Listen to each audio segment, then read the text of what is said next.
Halo teman-teman, pada kesempatan ini kita akan mempelajari tentang kontrol ruang uji, produk, dan panelis. Pertama-tama, saya akan menjelaskan tentang kontrol ruang uji. Untuk lokasi ruang uji, terdapat beberapa syarat yang harus dipenuhi, seperti area yang mudah diakses, sering dilewati oleh anggota panel, berada di dekat pintu masuk gedung, jauh dari daerah yang bising, dan jauh dari sumber bau. Selanjutnya, booth uji sensori. Pada satu area persiapan sampel, biasanya terdiri 6 hingga 8 booth. Booth ini didesain dengan bentuk L yang berhadapan dengan ruang persiapan sampel. Hal ini bertujuan untuk meminimalisir waktu dan jarak yang ditempuh oleh penguji dalam menyajikan sampelnya. Ukuran bilik booth sensori biasanya sebesar 27 hingga 32 inci dengan lebar 18 hingga 22 inci. Apabila pada bilik sensori masih terdapat ruang, maka bisa dilakukan pemasangan monitor dan PC keyboard. Kemudian untuk pembatas bisa memanjang hingga ke langit-langit atau hanya menutupi batang tubuh kepala penilai. Pemasangan pembatas ini berfungsi untuk mencegah dan mengurangi pendengaran antar bilik atau terjadinya komunikasi saat penilaian. Untuk kasus tertentu, pembatas hanya menutupi batang tubuh penilai lebih disukai untuk orang-orang yang memiliki klaustrofobia. Pada beberapa booth, terdapat fitur khusus. Contohnya yaitu wastafel stainless steel yang digunakan untuk berkumur atau membilas tangan, dan terkadang juga disediakan pencuci mulut dan pasta gigi. Selain itu, untuk fitur booth khusus juga terdapat sistem pemberi sinyal yang berupa saklar. Saklar ini berfungsi untuk memberitahukan pada penguji bahwa panelis siap untuk menilai sampel selanjutnya atau memiliki pertanyaan. Nampan yang berisikan sampel bisa dibawa ke setiap booth dengan syarat sampel tersebut tidak berbau dan kondisinya dapat terjaga selama 10 hingga 20 menit. Jika kondisi tersebut tidak terpenuhi, maka area persiapan sampel harus berada di belakang booth dan sampel dapat disajikan melalui sliding door. Untuk evaluasi deskriptif dan area untuk training dapat dilakukan di meja kantor ketua panelis, di mana di tempat tersebut digunakan standar sebagai sarana untuk mendidik anggota panel.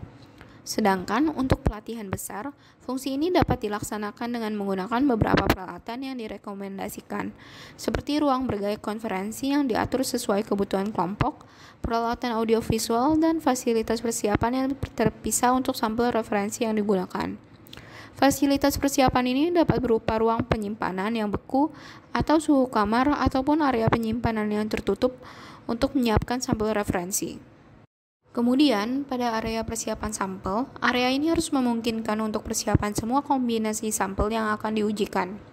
Kemudian, area booth dan area analisis deskriptif harus terpisah dari laboratorium persiapan untuk memaksimalkan kemampuan teknisi dalam mempersiapkan sampel, mempresentasikan, dan membersihkan area. Area persiapan biasanya memiliki akses langsung ke sliding door untuk memberikan sampel langsung ke panelis. Selain itu, area persiapan juga memiliki akses langsung ke dapur, oven, kulkas, freezer, wastafel, dan mesin cuci piring, serta tempat pembuangan sampah. Selanjutnya, pada fasilitas yang besar, area masuk dan area keluar harus terpisah untuk mencegah terjadinya komunikasi antar panelis. Selain itu, untuk area masuk juga harus disediakan ruang tunggu dan bagian untuk area keluar, yang biasanya terdapat meja di mana penguji mengidentifikasi sampel hari itu. Kemudian, ruang penyimpanan berfungsi untuk menyimpan sampel sebelum, sesudah, dan saat akan disajikan. Selain itu, ruang penyimpanan juga berfungsi untuk menyimpan sampel referensi dan kontrol pada suhu dan kelembaban yang sesuai, serta kontainer dan peralatan sekali pakai dalam jumlah yang besar. Selanjutnya, warna dan pencahayaan. Warna dan pencahayaan harus diatur agar memadai dan rata untuk setiap booth, sehingga sampel yang diuji dapat terlihat dengan jelas dan distraksi dapat diminimalisasikan. Kemudian, dinding harus berwarna putih pucat untuk menghindari perbedaan tampilan sampel yang tidak diinginkan. Kemudian, pada masing-masing booth terdapat cahaya pijar dan cahaya fluoresan atau neon. Selain itu juga terdapat pencahayaan berwarna merah, hijau, dan biru yang berfungsi untuk menyamarkan warna sampel.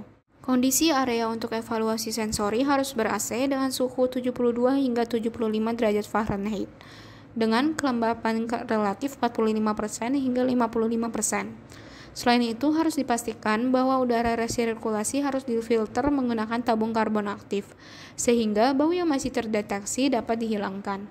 Tabung harus dipantau agar mencegah filter menjadi sumber bau. Selain itu, tabung harus diganti setiap 2 hingga 3 bulan. Selain itu, bahan bangunan juga harus diperhatikan dan disesuaikan dengan lingkungan pada laboratorium sensori. Yang pertama yaitu bahan bangunan harus tidak menimbulkan bau.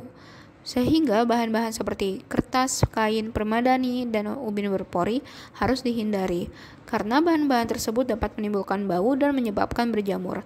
Sedangkan bahan-bahan seperti stainless steel dan teflon lebih sesuai karena bahan tersebut tidak menyerap dan tidak menimbulkan bau. Yang kedua yaitu skema warna yang netral seperti putih pudar dan sedikit pola. Hal ini supaya tidak menimbulkan distraksi pada panelis. Dan yang terakhir yaitu pemipaan. Harus dipastikan bahwa semua pipa dan saluran pembuangan yang terbuka ke ruang pengujian dapat dibersihkan dan disiram agar tidak menimbulkan bau yang mengganggu di laboratorium sensori. Selanjutnya, kontrol produk. Pada pengujian sensori, penguji produk dan analis sensori menentukan pengaruh beberapa perlakuan seperti perubahan komposisi bumbu, perubahan kemasan, dan sebagainya. Analis sensori bertanggung jawab untuk mengendalikan penanganan awal, persiapan, dan penyajian produk. Pengendalian tersebut bertujuan untuk memastikan variabel eksternal tidak ikut terlibat dan tidak ada variabel perlakuan yang ambigu. Saat persiapan sampel, terdapat 3 hal utama yang perlu diperhatikan.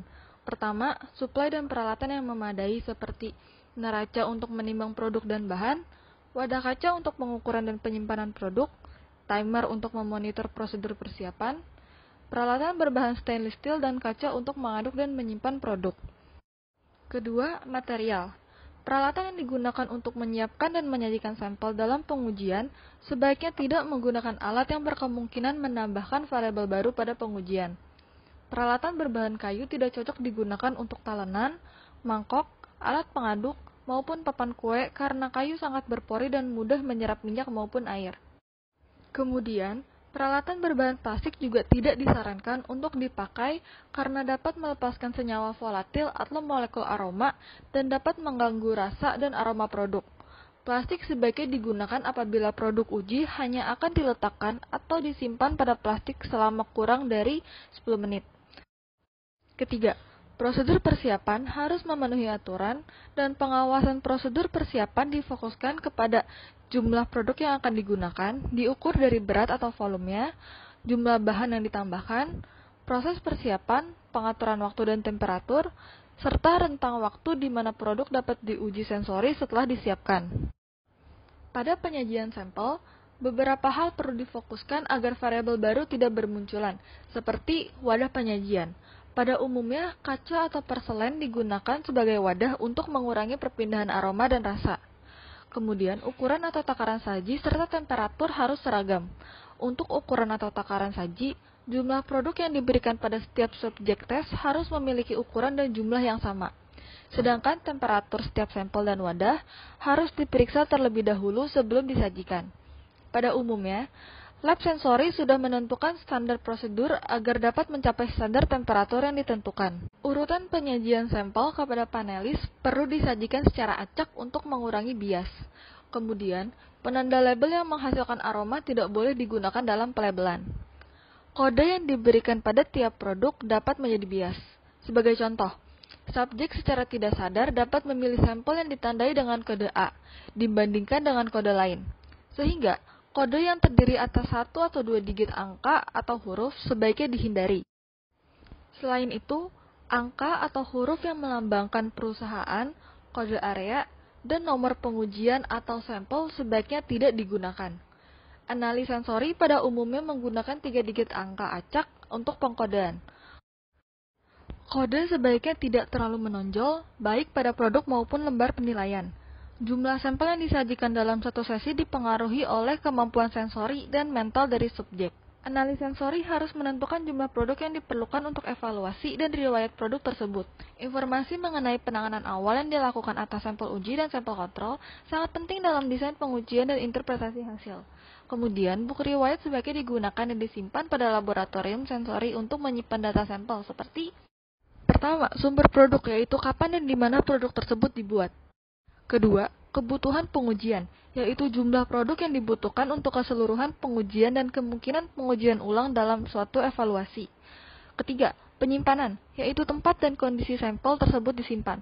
Variabel seperti usia simpan, kondisi penyimpanan, kondisi pengiriman, dan kemasan setiap sampel harus seragam. Jika tidak, pengaruh perlakuan tidak dapat diukur. Kontrol panelis. Cara panelis berinteraksi dengan lingkungan, produk, dan prosedur pengujian merupakan sumber potensi variasi dalam desain pengujian. Kontrol atau regulasi interaksi ini penting untuk meminimalkan variabel asing yang berpotensi bias pada hasil. Panelis tentu saja membutuhkan instruksi yang cermat sehubungan dengan penanganan sampel, penggunaan lembar penilaian, dan informasi yang dicari dalam tes. Berikut adalah beberapa hal yang perlu diberitahukan kepada panelis pada saat pelatihan panelis. Yang pertama adalah prosedur pengujian. Prosedur pengujian yang perlu diberitahukan adalah jumlah sampel yang akan dicicipi pada satu waktu, sistem pengiriman, lamanya waktu kontak dengan produk, dan disposisi produk. Yang kedua adalah desain lembar penilaian, termasuk instruksi evaluasi, pertanyaan, terminologi, dan skala untuk mengungkapkan penilaian. Yang terakhir adalah jenis penilaian. Jenis penilaian perlu dipahami oleh semua panelis. Selain itu, jenis penilaian merupakan bagian dari orientasi tes para panelis. Pemilihan produk dan waktu. Dengan panelis yang tidak terlalu terlatih, baiknya untuk menjadwalkan evaluasi jenis produk tertentu pada saat ketika produk itu biasa dikonsumsi. Mencicipi produk yang memiliki aroma tinggi atau beralkohol tidak dianjurkan untuk melakukan tes pada pagi hari. Pengujian produk tepat setelah makan atau istirahat kopi juga perlu dihindari, di mana ketika dapat menyebabkan bias yang akan membuat panelis tidak menjawab dengan benar. Lingkungan ruang pengujian produk juga perlu dikontrol sedemikian rupa agar dapat menghindari terjadinya bias. Selain itu, panelis juga perlu diberikan sedikit waktu agar dapat menyesuaikan diri dengan lingkungan pengujian. Berikut adalah beberapa hal yang perlu dikontrol pada ruang pengujian, seperti lampu berwarna, suhu ruangan, dan area pengujian. Hal ini dikarenakan lampu berwarna, kelembapan tinggi, atau area pengujian yang tertutup dapat menyebabkan kecemasan atau gangguan, sehingga dapat membuat panelis merasa tidak nyaman dan tidak menjawab dengan benar. Demikian presentasi dari kelompok kami. Sekian dan terima kasih.